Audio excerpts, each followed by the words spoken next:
sera donné dans un instant par Monsieur le ministre des Affaires étrangères et de la Coopération. Ensuite, les deux présidents de la République animeront conjointement un point de presse, objet de notre présence en ces lieux. Distingués invités, mesdames et messieurs, qu'il me soit permis à présent, avec l'autorisation de Monsieur le Président, d'inviter respectueusement Monsieur le ministre des Affaires étrangères et de la Coopération à prendre la parole pour donner lecture du communiqué conjoint ayant sanctionné les travaux. Merci.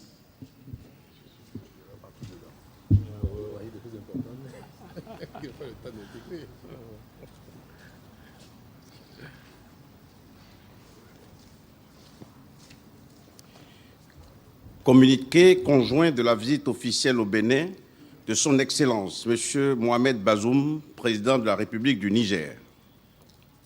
À l'invitation de son Excellence, M. Patrice Talon, président de la République du Bénin, son Excellence, M. Mohamed Bazoum, président de la République du Niger, effectue au Bénin les 13 et 14 mars 2023 une visite officielle à la tête d'une délégation de haut niveau composée de ministres et de hauts fonctionnaires ainsi que d'opérateurs économiques. Le chef de l'État nigérien et sa délégation ont été accueillis dans la ferveur et l'enthousiasme qui caractérisent les relations chaleureuses et fraternelles ayant toujours existé entre les deux pays et les deux peuples. Leurs Excellences, M. Patrice Talon et M. Mohamed Bazoum, se sont félicités de la qualité des relations d'amitié, de coopération et de bon voisinage qui lient le Bénin et le Niger.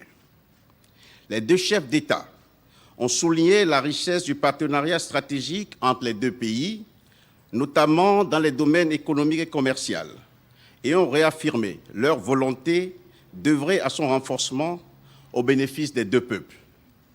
À cet égard, ils ont convenu d'opérationnaliser dans les meilleurs délais la commission mixte permanente de coopération des deux pays, de mettre en place des comités sectoriels en vue d'assurer le suivi régulier des questions d'intérêt commun.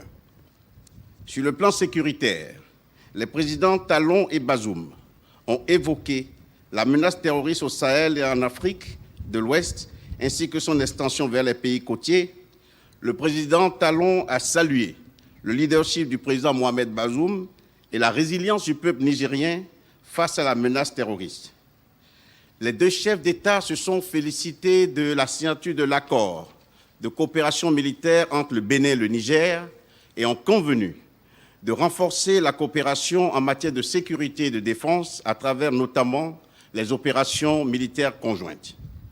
Les deux chefs d'État ont également convenu de la signature de l'accord concentrant la mise en œuvre de l'arrêt du 12 juillet 2005 de la Cour internationale de justice relatif à l'affaire du différend frontalier Bénin-Niger. Le dit accord a d'ailleurs été signé tout à l'heure. Le président Mohamed Bazoum a félicité le président Patrice Talon pour les performances économiques remarquables réalisées au Bénin sous son impulsion au cours des dernières années. Le président Patrice Talon a invité le président Bazoum et sa délégation à visiter les installations du port autonome de Cotonou, la station terminale du pipeline d'exportation Niger-Bénin et la zone industrielle de Glodjigbe. Sur le plan régional, les deux chefs d'État ont exprimé leurs préoccupations face à la dégradation de la situation sécuritaire et humanitaire dans la sous-région. Saluant les initiatives de réponse déjà prises au niveau communautaire ainsi que l'appui opérationnel des divers partenaires, ils ont insisté sur la nécessité de mettre en place des mécanismes de coopération, d'échange de renseignements et des opérations conjointes en vue de faire face aux menaces à la paix et à la sécurité. Les deux présidents ont encouragé les partenaires au développement à renforcer leurs appuis techniques et opérationnels aux pays en proie à la menace.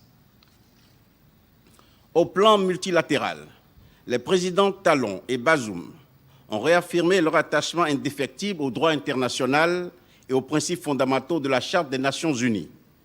Ils ont fait part de leurs profondes préoccupations face à la guerre en Ukraine qui perdure depuis plus d'1 an, ses conséquences économiques et humanitaires et ses répercussions, notamment sur les pays les plus vulnérables.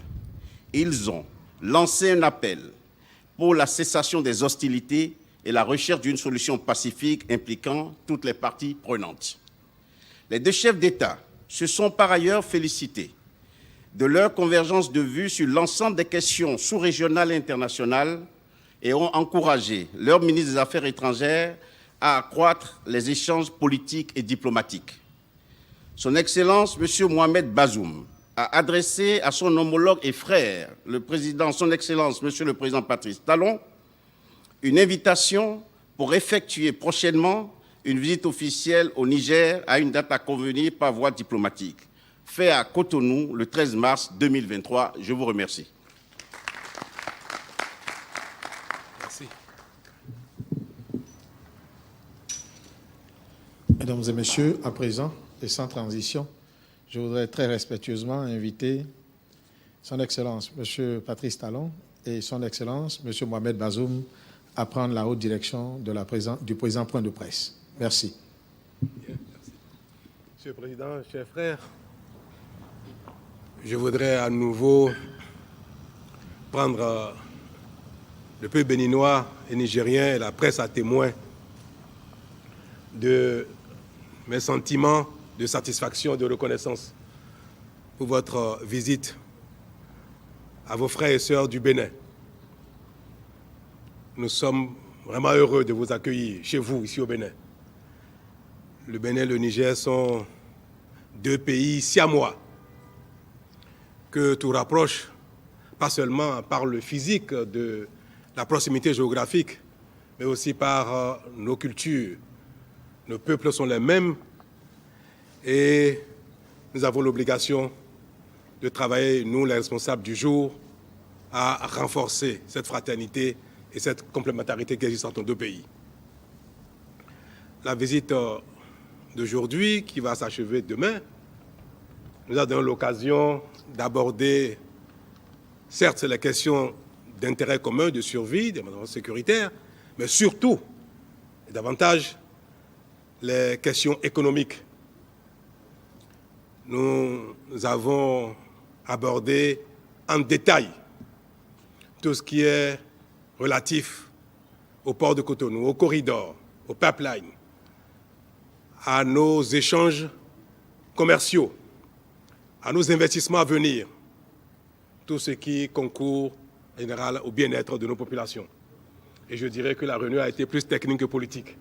Je m'en félicite et m'en réjouis.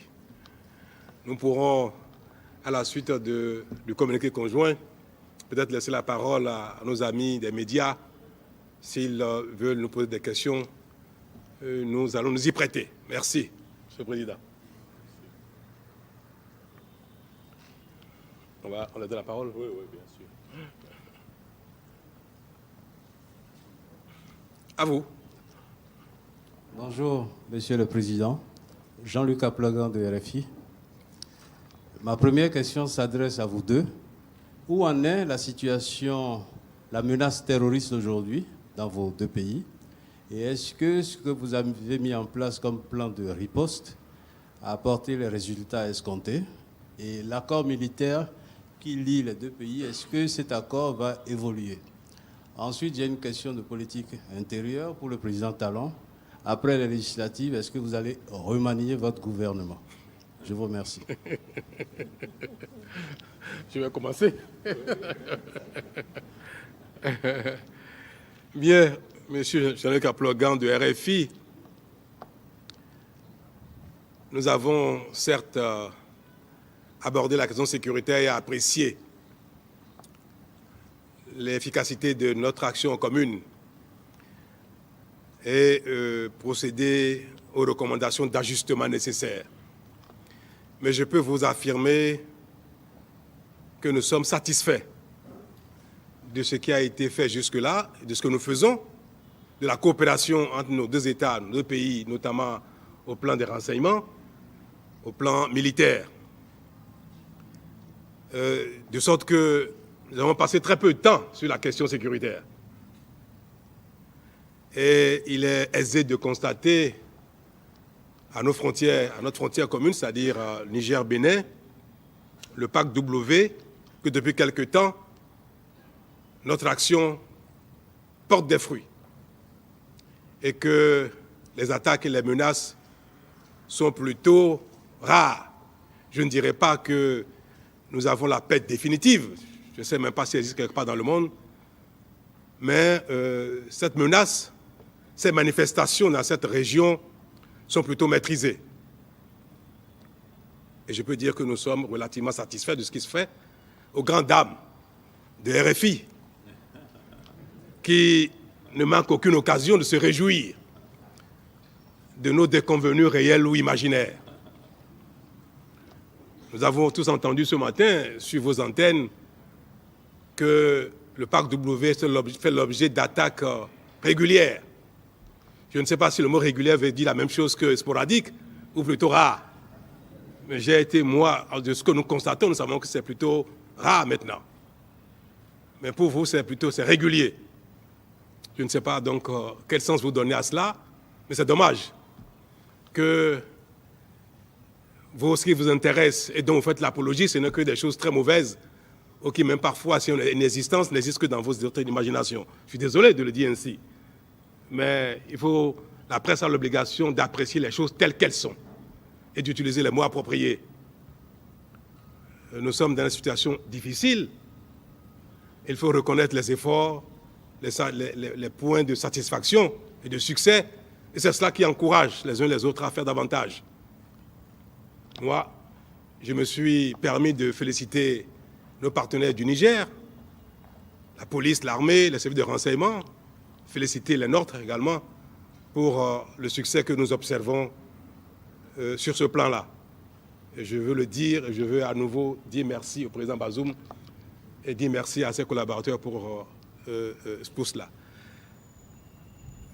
Vous ne m'avez pas posé de questions sur ce que nous avons pu échanger, évoquer au plan de l'économie, mais j'aimerais vous dire un petit mot là-dessus. Vous savez, le port du Bénin est également le port du Niger. Et nos opérateurs se plaignent bien souvent des défauts de performance, des attentes, des tracasseries qu'on peut observer ces temps-ci, beaucoup moins que par le passé, mais cela persiste encore, que ce soit au port ou bien sur nos corridors, sur nos voies.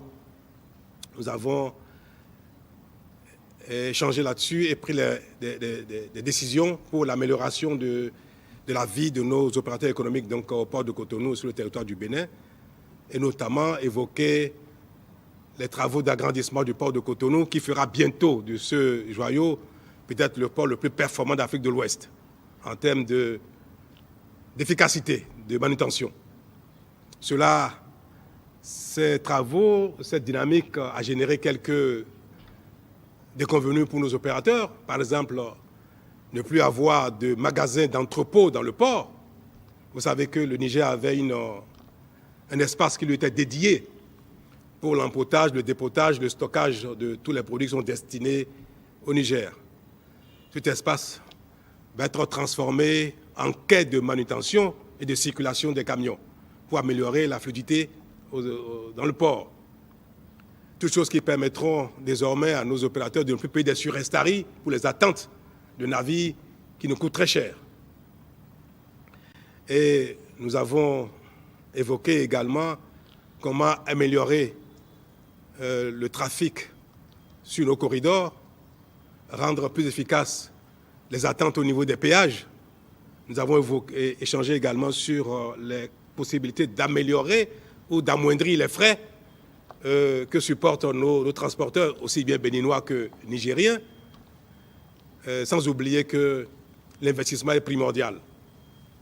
Nous avons évoqué combien il est important pour nous que nos routes soient bonnes à carrosser, que les transporteurs n'aient plus à avoir des crevaisons, des pannes de moteur, des consommations excessives sur nos voies et ainsi avoir des activités plutôt rentables. Tout cela requiert des investissements importants et nous avons échangé sur ces points-là et nous pouvons vous dire que dans les années à venir, nous allons complètement transformer notre environnement en matière d'infrastructures routières et portuaires. Nous avons également abordé la question de pipeline pour l'évacuation du pétrole du Niger par le port de Cotonou et les constructions qui existent déjà, mais celles à venir pour évacuer davantage tout ce qui sera à nouveau exploité au Niger pour servir le marché mondial des hydrocarbures. Ce sont des investissements qui montrent bien la complémentarité qu'il y a entre nos deux pays. Et notre intérêt est de les renforcer afin que nos économies se développent pour le bien-être de nos populations respectives. Ce qui importe pour elles, c'est le développement économique, bien sûr, après la sécurité.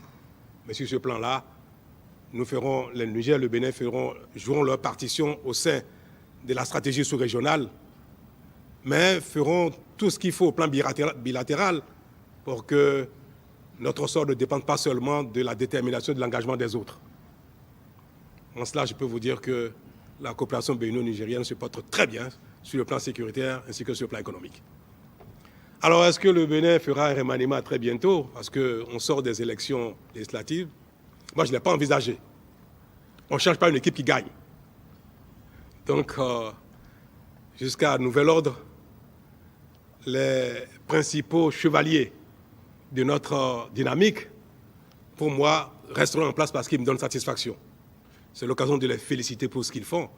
L'œuvre humaine ne peut être parfaite nulle part. Et je n'attends pas des ministres, de mes collaborateurs ici ou là, je n'attends pas que ce soit des dieux sur terre. Ils font ce qu'ils peuvent avec leur génie, leur engagement, leur dévouement. Nous faisons notre petit chemin. Et jusqu'à nouvel ordre, je n'ai pas envisagé de remercier qui que ce soit d'entre eux. Je n'ai pas non plus envisagé de faire venir d'autres. C'est dommage pour ceux qui attendent, mais c'est ainsi. Merci.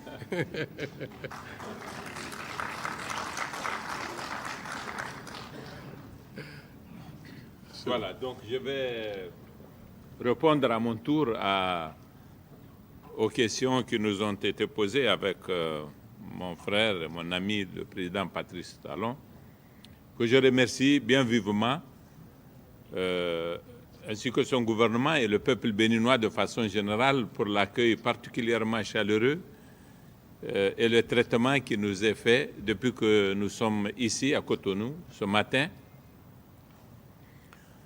J'ai décidé de rendre cette visite au Bénin pour réitérer au président Talon et au peuple du Bénin l'engagement du Niger de toujours, mais fortement renouvelé, de faire en sorte que, plus que jamais, l'économie de nos deux pays soit complémentaire. Nous avons pris des options au Niger de caractère stratégique pour envisager cet avenir avec le Bénin.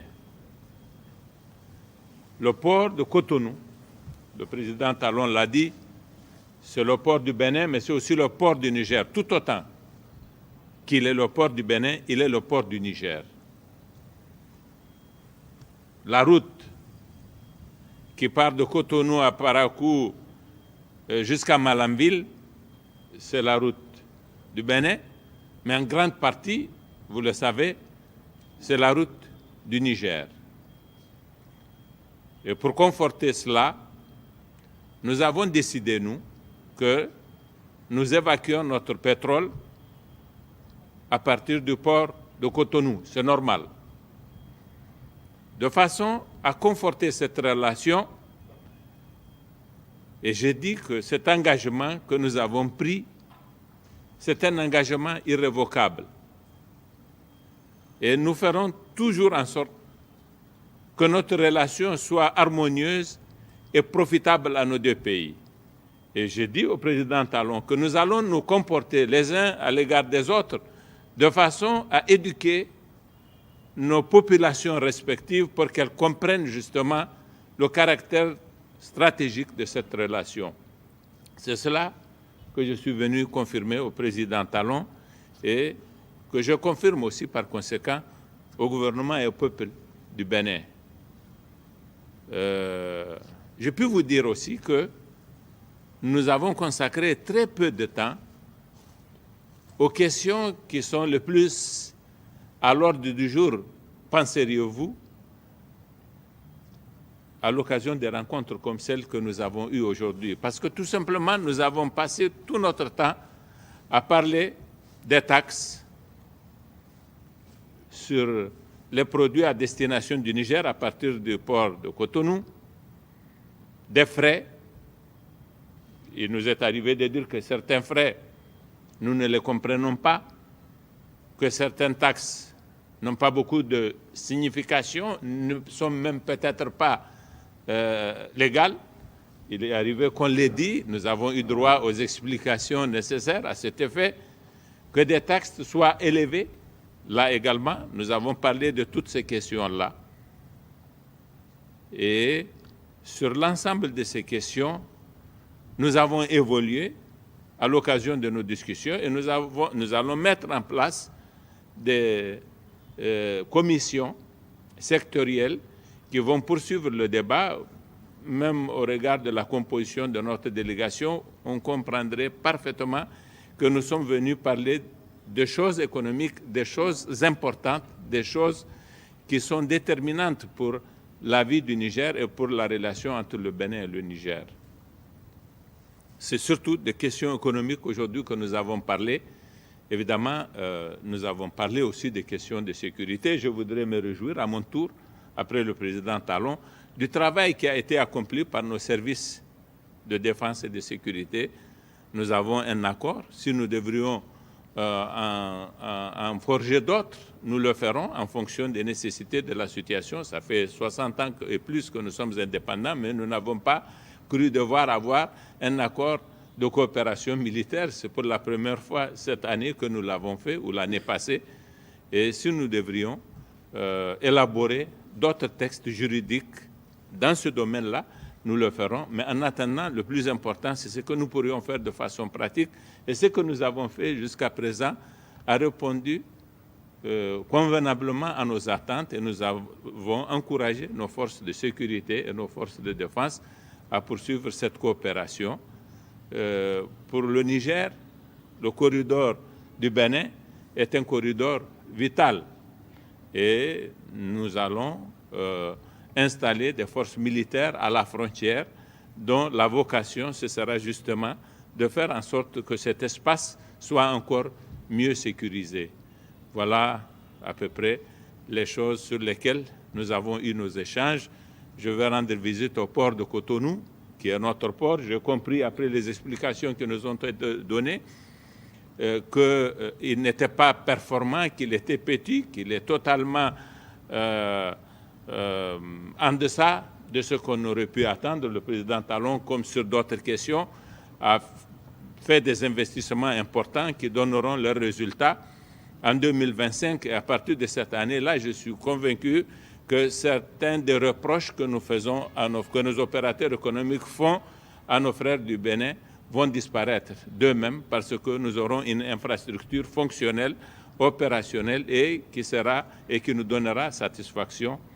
Je vais visiter aussi évidemment le pipeline et je vais visiter la zone industrielle où une expérience remarquable qui est en train d'être menée et dont nous devons pouvoir nous inspirer à notre tour, nous aussi au Niger.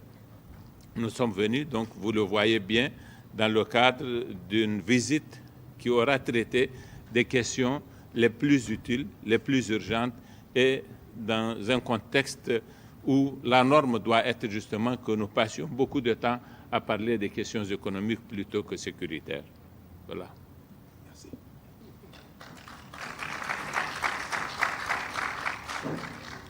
Bonsoir, Monsieur le Président.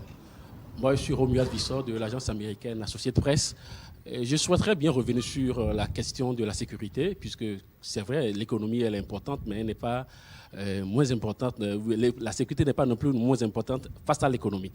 Je veux bien savoir, après la signature d'un accord de coopération militaire entre le Bénin et le Niger, ce que devient l'exercice d'Accra. Est-ce que désormais, dans ce creuset sous-régional, on ne parle plus véritablement de la sécurité collective pour booster de cette partie du continent africain, le djihadisme. Merci. Je viens de vous dire que nous restons engagés dans les initiatives régionales ou sous-régionales, notamment l'initiative d'Accra. Le Bénin et le Niger sont partie prenante de cet accord, de cette initiative, mais cela ne devrait pas nous empêcher de développer une relation, une coopération, une action bilatérale. Vous savez très bien que parfois, quand l'équipe est trop grande, il peut y avoir des lourdeurs. Autant nous croyons, nous sommes engagés dans l'initiative d'Accra, autant nous disons que les actions, même bilatérales, peuvent être en avant-garde ou précéder les actions communautaires, de sorte que l'efficacité dépend d'abord, notre survie, notre sécurité dépend d'abord de nous-mêmes, avant de nous référer à un ensemble plus large, un ensemble dans lequel tout le monde n'a pas les mêmes préoccupations, tout le monde n'a pas les mêmes exigences, les mêmes urgences. Donc notre engagement au sein de l'initiative d'Accra reste entier. Mais il n'empêche, puisque nous avons des résultats satisfaisants pour notre action bilatérale dans une partie de la région, nous disons que ce qui marche doit être poursuivi. Nous n'allons pas renoncer à l'action commune entre les deux pays au profit d'une dynamique plus large. Nous allons pouvoir l'intégrer dans la dynamique d'Accra, mais nous maintenons la dynamique bilatérale. Si je dois ajouter un mot, en ce qui me concerne, ce que je dirais, c'est que nous avons eu notre expérience du G5 Sahel, qui est un peu le pendant sahélien de l'initiative des pays du Golfe de Guinée. La leçon que j'ai tirée de l'expérience du G5 Sahel, c'est qu'il est toujours difficile de pouvoir mettre en œuvre des opérations militaires coordonnées qui impliquent des armées des pays aussi divers que ceux qui sont mobilisés dans le cadre de ce regroupement. Et si on devait être objectif et parler pour évaluer vraiment le bilan du G5 Sahel, le moins qu'on dirait, c'est qu'il n'a pas été à la hauteur des attentes qui ont pu être suscitées, ne serait-ce que par la presse en tout cas, et les reportages qui avaient été faits sur les réunions du G5 Sahel. Je crois qu'il y a eu une surmédiatisation et il y a eu, par conséquent, comme effet de cette surmédiatisation, des attentes qui ont été excessives. Aujourd'hui, l'initiative d'Accra peut être confrontée au même risque. Et je pense qu'il faut savoir que pour lutter efficacement contre le terrorisme et la violence dont il est porteur, il faut renforcer les capacités des armées et des forces de sécurité intérieure à l'intérieur des pays. Et il faut aussi privilégier les choses qui sont plus facilement réalisables, c'est-à-dire des opérations coordonnées à la frontière entre les pays de façon plutôt bilatérale.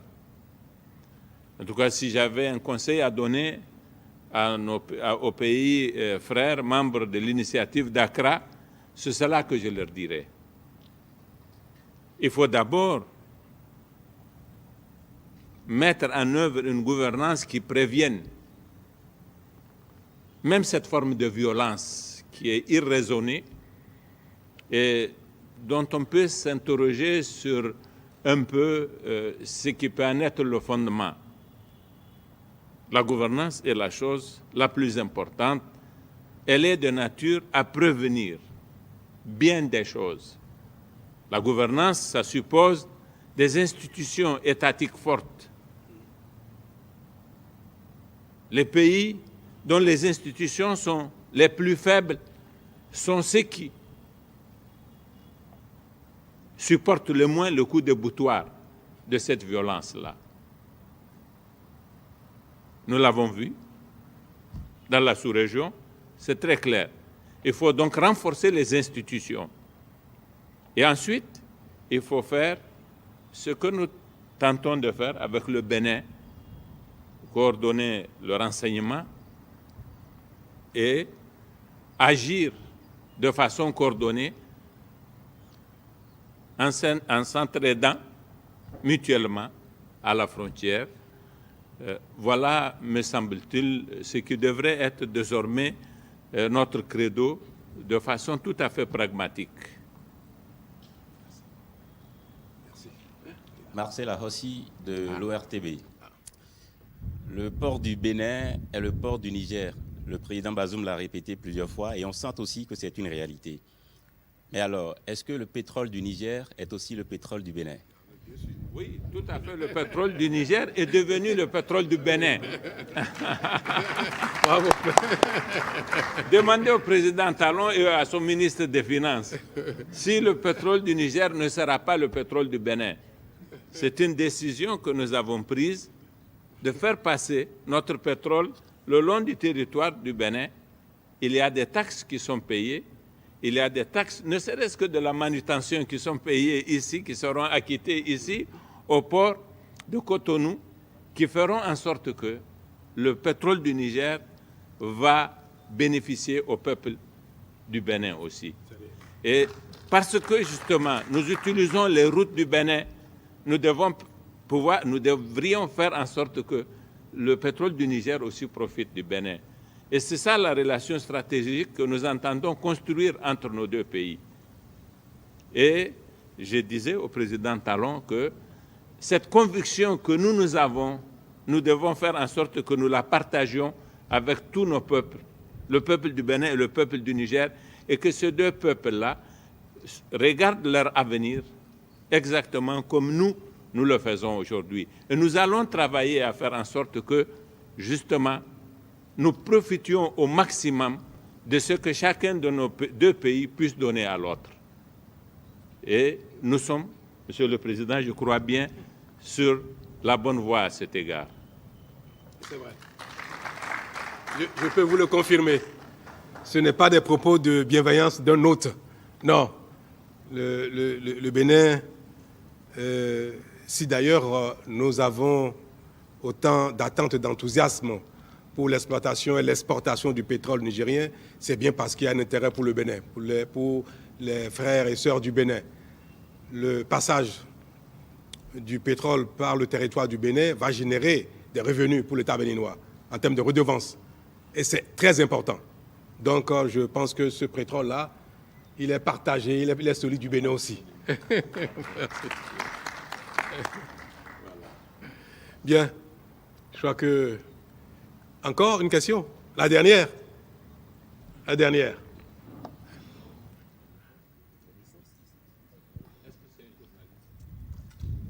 Non, c'est un transport. Merci, Monsieur le Président. Excellence, Monsieur le Président du Bénin. Merci, Excellence, Monsieur le Président du Niger. On m'appelle El Hadji Garba Rabiou. Je suis ici au nom des transporteurs béninois. Nous avons entendu, Excellence, Monsieur le Ministre, le Président du Niger, dire le pétrole du Niger est celui du Bénin. Je confirme en partie. Le transport de pipeline de Bénin vers le Niger profite aux Béninois à quelques pourcentages. Mais nous ne sommes pas loin du mois de carême qui constitue le mois de générosité.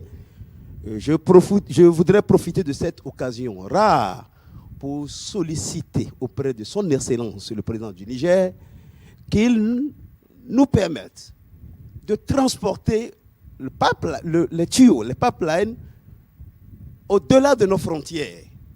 Car au jour d'aujourd'hui, les transporteurs béninois sont limités à la frontière de Mananville. C'est cette générosité que je solliciterai auprès de son Excellence. Merci, Monsieur le Président. Je serai votre porte-parole auprès de lui. Merci. Pour le moment, nous sommes face à la presse et ce sont les médias qui sont autorisés à poser des questions. Mais votre requête sera portée par moi-même auprès du président. Non, d'abord, Garba, vous savez, M. Rabiou, que vous avez transporté, les transporteurs du Bénin ont transporté tous les tuyaux qu'il faut sur le territoire béninois. C'est 700 km. Et ensuite, c'est terminé, c'est construit. Là, le pipe, il est presque terminé. On n'a plus de tuyaux à transporter, grâce à Dieu. C'est fini. Le pétrole va venir. Non, le prochain. Voilà. Il y a encore 2 pipes. Ah, il y a 2 autres pipes. Et toujours, les Béninois transporteront les tuyaux qui serviront à construire le pipe dans leur territoire et leurs frères du Niger De l'autre côté. de l'autre côté. Merci beaucoup. À très bientôt. Voilà, Merci. merci. Bon, vraiment. C'est très bien. Bien, monsieur le ministre. Ce qui ne sont pas, c'est qu'on a pu. Mais ça finit. Ça allait trop vite. Ouais, ça allait trop vite. Ça allait trop vite. Monsieur le ministre. Oui. On passe pour aller aux voitures. Aux voitures, directement, oui. Je vais Madame directement. Talon dit appeler. Madame Talon appeler. C'est la fin. C'est la fin de ce point de presse qui a été précédé, vous l'avez indiqué, vous connaissez bien les usages diplomatiques par le communiqué final de cette rencontre présenté par le ministre, pas le ministre de tutelle, le ministre de tutelle, le ministre des Affaires étrangères et de la coopération. En fait, ce qui est intéressant, au-delà des satisfecits présentés par ce communiqué, en fait, c'est les détails, les déclarations faites par les 2 chefs d'État sur la question de la sécurité. On avait commencé par ébaucher la question ici, comment arrimer la coopération sécuritaire bilatérale avec les dispositifs régionaux. Et là, les 2 présidents étaient très clairs. C'est le souci de l'efficacité, de l'opérationnalité par rapport, et vous le disiez, quand on est nombreux autour de la table sur ces questions, c'est un peu compliqué. Les prises de décision et les opérations, le président du Niger l'a dit, son expérience au sein du G5 Sahel a prouvé combien il était plus agile dans une coopération bilatérale de mettre en œuvre des dispositifs que d'attendre la mise en branle de riposte communautaire. Absolument. Aujourd'hui, les groupes armés terroristes investissent, disons, les zones frontalières. Il est plus aisé pour les États de mener des opérations conjointes dans ces zones-là que d'attendre que 4, 5, 6 États se mettent ensemble. Et avec du retard, ça prend du temps et c'est lourd. Parce que c'est plus lourd, il faut mobiliser les moyens. Alors, lorsque vous êtes 2, 3 États, c'est beaucoup plus facile. Rapidement, vous pouvez mobiliser les effectifs ainsi que les moyens financiers. Mais ces actions bilatérales devraient s'intégrer et s'intègrent parfaitement dans une stratégie régionale. C'est ça. Voilà, qui est définie